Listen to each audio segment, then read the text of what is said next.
Olá, pessoal, sejam muito bem-vindos a mais uma aulinha aqui de adrenal, tá?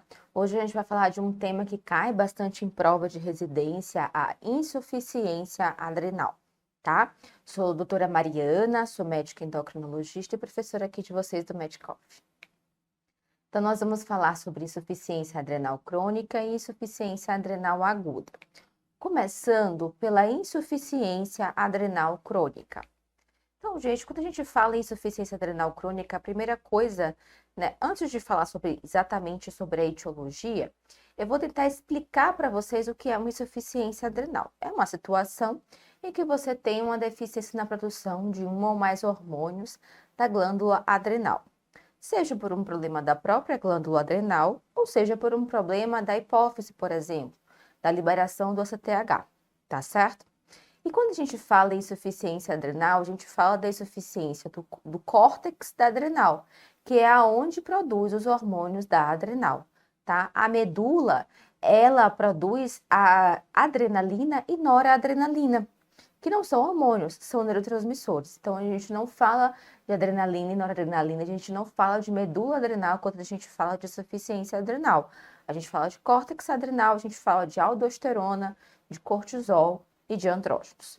Então, aqui começando falando sobre a etiologia, as principais causas de insuficiência adrenal, tá? A gente pode dividir em duas causas, primária e secundária, certo? Quando a gente fala em primária, a gente está falando que o problema da adrenal é da própria adrenal. Alguma doença da adrenal está fazendo com que ela tenha dificuldade de produzir cortisol, andrógenos e aldosterona. E quando a gente fala em insuficiência adrenal secundária, também chamada de central, a gente está falando que não é um problema da glândula propriamente dito. É um problema de algum dos hormônios que estimulam a adrenal a funcionar. É um problema de secreção de ACTH, principalmente pela hipófise. Tá certo? Então vamos lá. Falando primeiramente das causas de insuficiência adrenal primária, que correspondem a cerca de 40% das causas de insuficiência adrenal. A principal causa de insuficiência adrenal primária é a doença de Addison, certo? Então, 70 a 90% das pessoas que têm insuficiência adrenal primária é por doença de Addison. O que é a doença de Addison? É também chamada de adrenalite autoimune. A adrenalite autoimune por quê? É uma inflamação autoimune da adrenal que provoca a destruição do córtex da adrenal e, consequentemente, deficiência da produção de cortisol, andrógenos e aldosterona. Ok? Muitas literaturas, muitos livros, principalmente livros americanos, eles colocam como sinônimo insuficiência adrenal primária de doença de Addison. Primeiramente, realmente, como é a principal causa, na grande maioria das vezes, a insuficiência adrenal primária será por doença de Addison. Mas acontece que as outras causas de insuficiência adrenal primária nos outros países são muito pouco prevalentes. Eles não têm tuberculose, que é a segunda principal causa de insuficiência adrenal primária no nosso país. Então, nós somos um país que temos uma epidemia de tuberculose. Então, cerca de 10 a 20% das causas de insuficiência adrenal primária é a infecção pelo bacilo de Koch, certo? Temos também outras infecções que podem causar, como paracoco, histoplasmose, criptococose e a própria infecção pelo vírus HIV. Medicações. Então, cetoconazol, que é uma medicação até que a gente usa para tratar a síndrome de Cushing, para melhorar o hipercortisolismo clínico e laboratorial dos nossos pacientes. Fluconazol, rifampicina, fenitoína, etomidato, que é um anestésico que a gente usa muito para sequência rápida de intubação, e fenobarbital, certo? Então, temos algumas medicações que temos que prestar atenção quando a gente vai utilizar com pacientes que têm uma reserva de adrenal um pouco mais comprometida. Uma outra causa de insuficiência adrenal primária são as metástases, certo? Então, tumor primário de pulmão, tumor primário de mama são os principais tumores que levam a metástase na adrenal. E por fim, temos a adrenoleucodistrofia. Alguém já deve ter ouvido falar naquele filme, O Óleo de Lorenzo, em que o paciente tem adrenoleucodistrofia. certo? A adrenoleucodistrofia é uma doença em que eu tenho uma dificuldade de metabolização dos ácidos graxos de cadeia muito longa. E isso acaba se fazendo um acúmulo desses ácidos graxos em vários locais do organismo, inclusive na adrenal, provocando insuficiência adrenal primária, tá?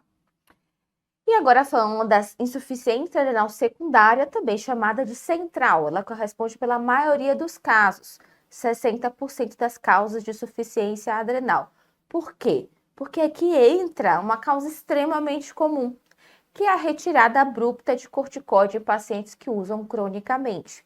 Então, é aquele paciente que usa a prednisona quase praticamente todos os dias para asma, aquela paciente que usa também betamethasona tópica quase também todo dia para tratamento de dermatite, ou aquele paciente que, enfim, que aquela senhorinha que vai para pronto-socorro dia sim, dia não, e toma o diprospan. Então, assim, esses pacientes acabam levando, né, esse hipercortisolismo exógeno, acaba levando a uma supressão, né, da liberação de CRH e ACTH pela hipófise. Porque aí o corpo entende, se eu estou tomando para fora, por que eu vou tomar vou produzir cortisol? E aí suprime o eixo hipofisário, tá bom? E aí se eu tiro abruptamente o glicocorticoide, o que vai acontecer? Não dá tempo da hipófise voltar a produzir CRH e ACTH em quantidades adequadas e o paciente acaba fazendo insuficiência adrenal secundária, tá bom? E temos as doenças da hipófise e do hipotálamo, que também são causas relevantes. Então, tumores hipofisários muito grandes, os macroadenomas, eles podem comprimir a hipófise, levando uma redução da produção não somente de ACTH, como de todos os hormônios hipofisários, uma situação que a gente chama de panhipopituitarismo, tudo bem? Outros tumores que invadem o hipotálamo também, craniofaringiomas, germinomas, tumores da região da célula túrcica, tumores hipotálamo-hipofisários que comprometem a produção dos hormônios locais e, consequentemente, levam a uma redução da produção de cortisol por falta de estímulo da adrenal, tá? Na adrenal. E o que o paciente que tem insuficiência adrenal ele vai sentir, hein, pessoal? Então, vamos relembrar nossa aulinha aqui de fisiologia da adrenal? Acho que vocês se recordam que a gente explicou quem são os hormônios que estimulam cada camada do córtex adrenal a produzir seus respectivos hormônios. Então, a camada granulosa, né, a camada mais externa, ela produz aldosterona em resposta ao sistema renina-angiotensina-aldosterona. Tudo bem? Já a camada reticulada e fasciculada, elas produzem, né, ACTH e andrógenos, principalmente o sulfato de DHEA. Sob estímulo de quem? Do ACTH. Então, quando a gente tem uma insuficiência adrenal primária por um problema da própria glândula, a gente tem comprometimento de todas as camadas do córtex adrenal. Então, nós vamos ter sinais e sintomas de insuficiência da aldosterona, do cortisol e dos andrógenos. Agora, quando a gente tem uma insuficiência adrenal secundária, que é por uma falta de ACTH na grande maioria das vezes, eu vou continuar produzindo aldosterona, porque eu continuo tendo o sistema renina, angiotensina, aldosterona lá estimulando a produção de aldosterona. Então, eu vou ter sintomas relacionados à deficiência de cortisol e de andrógenos somente. Tudo bem? Então, voltando aqui para a nossa aulinha, depois dessa relembrada, o paciente que tem insuficiência adrenal primária ou secundária, ele vai ter sintomas de deficiência de glicocorticoide, que é deficiência de cortisol, e vai ter sinais e sintomas de deficiência de andrógenos, de sulfato de DHEA, tá?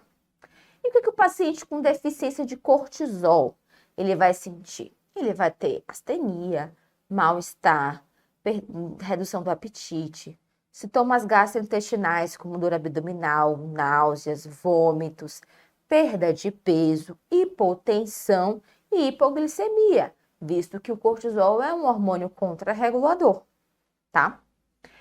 E vai ter também deficiência de andrógenos.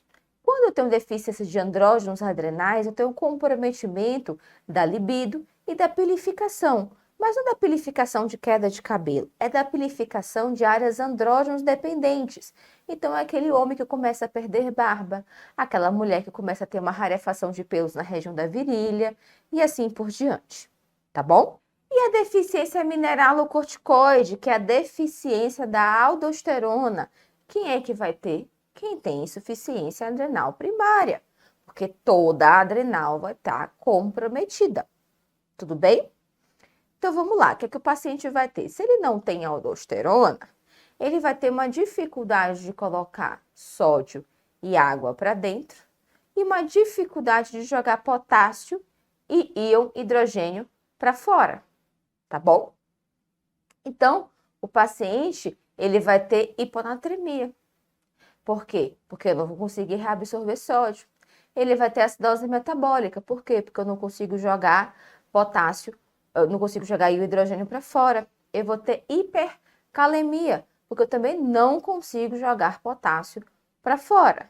O paciente vai ter uma hipotensão mais importante do que o paciente que só tem insuficiência adrenal secundária. Eu vou ter uma hipovolemia mais importante e avidez por sal. É um paciente que nos exames laboratoriais vai ter uma aldosterona baixa, obviamente, porque vai estar com sua produção comprometida, e vai ter o quê? A atividade plasmática de renina ou a renina sérica aumentada, porque se eu caio a aldosterona, o que é que meu rim faz? Preciso de mais renina, então o rim vai lá e aumenta a produção de renina, para aumentar a conversão de angiotensinogênio em angiotensina 1 e aumentar a conversão de angiotensina 1 para angiotensina 2 e de angiotensina 2 para estimular mais o córtex da minha adrenal a produzir aldosterona, tá certo? Uma outra coisa que é interessante, gente, que a gente não pode esquecer, que isso também é um detalhe que muitas vezes pode ser decisivo em prova de residência, é o seguinte, aquela historinha da PONC, tá? Então vamos lá, a PONC é um precursor, né? Quando o CRH estimula a minha hipófise a produzir ACTH, ele estimula a clivagem da PONC em ACTH, beta-endorfina e MSH, tá bom? Então, toda vez que minha hipófise produz ACTH, ela produz também beta-endorfina e MSH. E o que o MSH faz? O MSH, ele atua lá nos melanócitos da pele, estimulando a produção de melanina. Então, uma situação em que eu tenho ACTH, eu tenho muito MSH e acabo tendo muita melanina, certo? Então, um dos sinais e sintomas que diferenciam a insuficiência adrenal primária da secundária é justamente a hiperpigmentação cutâneo-mucosa, como a gente pode ver aqui nessa foto, tá bom? Então, na insuficiência adrenal primária, eu vou ter hiperpigmentação cutânea mucosa, porque meu cortisol vai estar baixo e como a minha hipófise vai estar funcionando normalmente, porque era um problema da minha adrenal, eu vou aumentar a produção de ACTH para tentar aumentar a produção de cortisol. E quando eu aumento a produção de ACTH, eu tenho também mais MSH, mais produção de melanina e hiperpigmentação cutânea. Agora, se eu tenho uma insuficiência adrenal secundária, o problema é falta de ACTH. Então, se falta CTH, eu não vou ter muito MSH. Então, se eu não vou ter muito MSH, eu não vou ter hiperpigmentação cutânea mucosa. Então, é uma forma de, clinicamente, a gente diferenciar a insuficiência adrenal primária de secundária. Isso é importante, gente, sempre é um detalhezinho que cai bastante em prova de residência. E quem é que a gente vai rastrear insuficiência adrenal? Primeiramente, obviamente, pacientes que têm sinais e sintomas sugestivos. Uma coisa interessante, portadores de doenças autoimunes. A gente viu que a principal causa de insuficiência adrenal primária é a doença de Addison. A doença de Addison é a adrenalite autoimune. É uma doença autoimune. E todas as pessoas que têm uma doença autoimune têm mais chances de desenvolver outras doenças autoimunes. Tudo bem? Então, geralmente, a doença de Addison aparece em um paciente que já tem uma doença autoimune de base. É um paciente que já tem diabetes tipo 1, que já tem tireoidite de Hashimoto, ou vitiligo, ou anemia perniciosa, ou lúpus, ou artrite reumatoide, enfim, alguma outra doença autoimune já prévia, tá certo? E acaba depois evoluindo com Addison. Outras pessoas que, né, outro grupo de pessoas que a gente precisa também investigar insuficiência adrenal, portadores de doenças infecciosas, principalmente pacientes que têm tuberculose, portadores do vírus HIV, portadores de citomegalovírus e de histoplasmose. E como é que a gente investiga, né, laboratorialmente para confirmar o nosso diagnóstico de insuficiência adrenal? Então, vimos quem a gente vai rastrear, vimos os sinais e sintomas do paciente, e para a gente confirmar, o que a gente faz? A gente tem que pedir o cortisol basal às 8 horas da manhã, porque eu espero que esse horário seja o momento do dia que meu cortisol esteja mais alto. Lembrando daquele ciclo circadiano, que o cortisol é mais alto de manhã, mais ou menos à tarde e mais baixo à noite. Então, de manhã eu espero um cortisol mais alto. Se ele estiver baixo, é porque de fato eu tenho uma insuficiência adrenal. Então, o exame para investigação inicial é o cortisol basal às 8 horas da manhã. Tudo bem? Então, vamos lá. Se eu faço esse cortisol basal e ele dar maior que 18, excluir insuficiência adrenal. Meu paciente não tem insuficiência adrenal. Se meu cortisol basal deu menor do que 3 a 5, por que 3 a 5? Menor do que 3, a gente fecha o diagnóstico de insuficiência adrenal, principalmente quando eu estou pensando numa causa central, numa causa secundária. E menor do que 5, eu fecho num paciente que eu estou pensando já numa insuficiência adrenal de etiologia primária. Tá bom? Então, eu confirmo insuficiência adrenal. E se tiver entre 3 e 18, o que é que eu faço? Aí, a gente tem que fazer testes de estímulo para, de fato, saber se meu paciente tem insuficiência adrenal ou não, que eu vou explicar esses testes da cortrosina e o ITT no próximo slide. Voltando aqui, quando eu confirmo insuficiência adrenal, o próximo passo é saber a etiologia da minha insuficiência adrenal. E qual é o exame que eu peço? O ACTH. Se meu ACTH estiver alto, maior do que 100, eu não tenho dúvida que é uma causa primária, porque a minha hipófise está funcionando bem. Ela está exercendo feedback positivo pela falta do cortisol e aumentando a produção do CTH. Então, é uma causa primária, por um problema da minha adrenal. Agora, se meu CTH estiver dentro do valor de referência ou reduzido, eu penso que falta a CTH, porque o normal numa condição que meu cortisol está baixo é ter uma CTH alto, tá? Então, eu penso numa causa secundária, uma causa central. Então, aqui o teste da cortrosina e o ITT, que são os testes que a gente faz para poder avaliar, investigar, né, a insuficiência adrenal em pacientes cujo cortisol basal dá entre 3 e 18. Qual o primeiro teste que a gente faz? O teste da cortrosina. Como é que funciona esse teste? A gente tem, né, a cortrosina é o nome que se dá para o ACTH sintético, tudo bem? A gente não tem aqui no Brasil, caro para importar, por isso que muitas vezes a gente tem dificuldade de fazer esse teste, tudo bem? Então, eu dou cerca de 1 a 250 microgramas de ACTH sintético.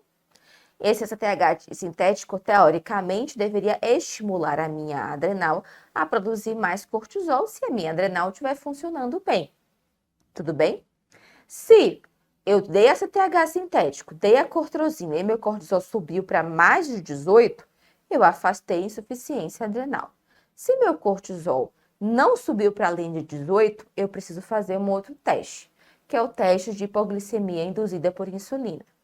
Ah, professora, mas se eu não tiver como fazer o teste da cortrosina, eu já posso fazer o ITT de cara? Se não tiver nenhuma contraindicação, eu posso. E quais seriam as contraindicações? Pacientes idosos, crianças, gestantes, pessoas que podem ter complicações se for induzido uma hipoglicemia. E por que a gente induz hipoglicemia para esses pacientes? Lembrando do papel contrarregulador do cortisol. Contrarregulador de quem? Da insulina. Então, em situações em que minha glicemia sobe, o que é que isso vai acontecer? O meu organismo reduz a produção de cortisol, glucagon, adrenalina e aumenta a produção de insulina para a glicose entrar dentro da célula. O contrário também é verdadeiro. Quando a minha glicose cai, quando eu faço hipoglicemia, isso faz com que eu aumente a secreção de GH, glucagon, adrenalina e cortisol e reduza a de insulina. Então, a hipoglicemia é uma coisa que estimula o meu organismo a produzir hormônios contrarreguladores, dentre eles o cortisol. Então, eu vou fazer insulina regular, 0,05 unidades por quilo, no meu paciente, para induzir hipoglicemia. E eu vou dosar o meu cortisol quando a minha glicemia capilar der menor do que 40. Se, mesmo com a hipoglicemia constatada, com uma glicemia capilar menor do que 70, o meu cortisol, de fato, não subir, eu tenho uma insuficiência adrenal. Se subir acima de 18, eu afasto a insuficiência adrenal. Ok? Então, aqui é um resumão, tá certo, pessoal? Então, um paciente que tem sinais e sintomas de insuficiência adrenal, tá? Eu vou fazer aquela investigação com cortisol, confirmei insuficiência adrenal, vou dosar CTH, deu alto primária, deu normal ou baixo secundária. E para a gente investigar as causas de insuficiência adrenal primária, o que a gente pode fazer? A gente pode dosar primeiro o anticorpo anti-21-hidroxilase. Ah, professora, é sempre necessário? Se a gente quiser documentar de fato, precisa dosar esse autoanticorpos. Mas muitas vezes é difícil conseguir dosar esse autoanticorpo. Então, se é um paciente que tem uma insuficiência adrenal primária e tem outras doenças autoimunes associadas, a gente meio que deduz que é Addison. Mas eu posso dosar os anticorpos anti-21-hidroxilase para confirmar. Se der positivo, eu tenho de fato uma doença de Addison autoimune. Se der negativo, eu faço a tomografia de adrenal para encontrar alguma lesão, alguma coisa que justifique essa minha insuficiência adrenal primária. Se eu vou lá, faço tomografia e encontro uma lesão bilateral, eu vou pensar em metástases, linfoma, doenças granulomatosas. Se eu encontro as minhas adrenais normais ou atrofiadas, eu vou investigar a adrenoleucodistrofia, com a dosagem dos ácidos graxos de cadeia muito longa. Ok? E se eu tenho uma CTH normal ou baixo, eu vou ter uma insuficiência adrenal secundária. Eu vou precisar investigar primeiro o quê? A minha hipófise. Como é que eu vou investigar? Eu vou dosar todos os outros hormônios produzidos pela hipófise, então TSH, FSH, LH, GH, IGF-1, todos os outros hormônios do eixo hipofisário, e vou pedir uma ressonância de célula túrcica. Se eu encontrar na ressonância uma massa celular, eu vou pensar em um adenoma, uma hipofisite, alguma lesão de hipófise que justifique esse comprometimento da produção de CTH. Se não tiver nada na ressonância, aí, gente, vai ser uma hipossuficiência adrenal secundária idiopática ou uma hipofisite que a gente não abriu uma imagem bem importante. E os hormônios, se os hormônios derem todos baixos, ou 2 ou mais hormônios baixos, eu tenho um diagnóstico de panhipopituitarismo. Se os meus hormônios derem normais, é uma deficiência isolada de ACTH. E como é que eu vou tratar o paciente com insuficiência adrenal crônica? É um paciente que vai ter um comprometimento da produção de cortisol e andrógenos, ou cortisol, andrógenos e aldosterona para sempre. Então, eu vou precisar repor o que está faltando.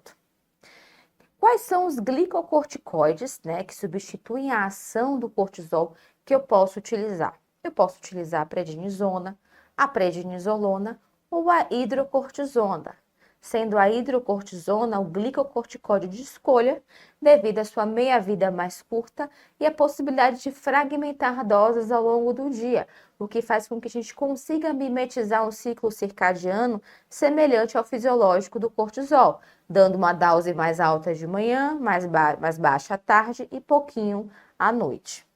Tudo bem? A questão da hidrocortisona é que a sua disponibilidade oral é bem escassa, estão disponíveis praticamente só no Hospital das Clínicas. Então, a gente muitas vezes acaba utilizando a prednisona ou a prednisolona, na grande maioria dos lugares do nosso país, tá bom? E a fludrocortisona? A gente vai adicionar a fludrocortisona quando eu tenho deficiência também de aldosterona, então geralmente na insuficiência adrenal primária, tá? E qual é o melhor parâmetro? É o parâmetro clínico. Então, eu vou avaliar se o paciente melhorou dos sintomas gastrointestinais, como é que está o peso, como é que está a pressão, pesquisa de hipotensão postural, dosar sódio, potássio, para ver como é que está, para poder saber se a dose da medicação está adequada. Uma coisa que é extremamente importante te orientar para os nossos pacientes, pessoal, é que esse paciente, em situações de estresse, por exemplo, teve um resfriado, uma gastroenterite infecciosa, vai fazer alguma extração dentária, teve febre, alguma situação de estresse metabólico, ele não tem a adrenal funcionante para aumentar a produção de cortisol.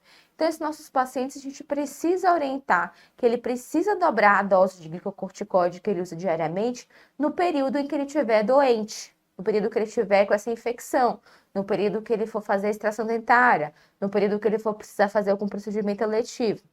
E toda vez que ele for passar por alguma cirurgia de grande porte, ou sofrer um acidente, ou tiver mal-estar importante que precisa de internação, de utilizar corticóide endovenoso, com o intuito de evitar que nosso paciente faça insuficiência adrenal aguda. Então, os nossos pacientes têm que sempre andar com um cartãozinho ou com um relatório médico na carteira dizendo que ele tem insuficiência adrenal e orientando a prescrever glicocorticoide ou a dobrar a dose do corticoide que ele de uso contínuo em situações de estresse, tá?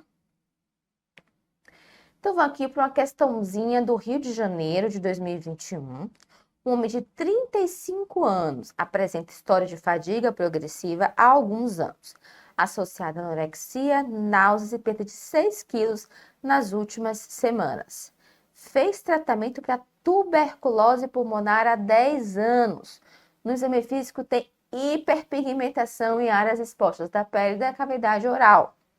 Tem hipotensão postural, né? E a gente observa aqui um potássio mais para alto, um sódio mais para baixo. E ele pergunta qual o tipo de insuficiência adrenal que nosso paciente tem e o nível de CTH esperado nesse caso. Então, de fato, é um paciente que tem insuficiência adrenal, ele quer, baseado nos achados clínicos laboratoriais, você diga que tipo de insuficiência adrenal ele tem.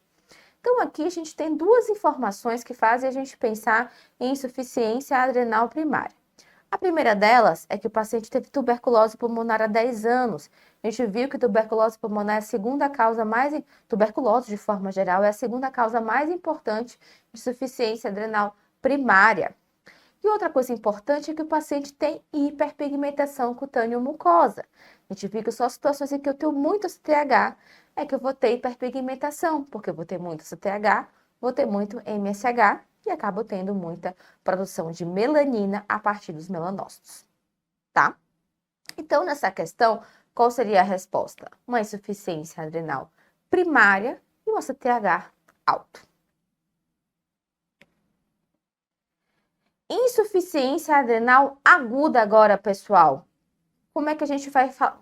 É tudo que a gente viu de forma aguda. Então, vamos comigo. As causas de insuficiência adrenal aguda. A principal, pessoal, é justamente aquele paciente que tem insuficiência adrenal crônica, que se expõe à infecção, cirurgia, desidrata interna e não aumenta a dose de corticoide ou não usa corticoide venoso. Faz insuficiência adrenal aguda. Ou é um paciente que usa cronicamente glicocorticoide e tira de uma vez. Outra causa importante de insuficiência adrenal aguda. Paciente que tem PAN e hipopituitarismo, por exemplo, e você repõe hormônio tiroidiano sem repor glicocorticoide. O paciente faz insuficiência adrenal aguda relativa.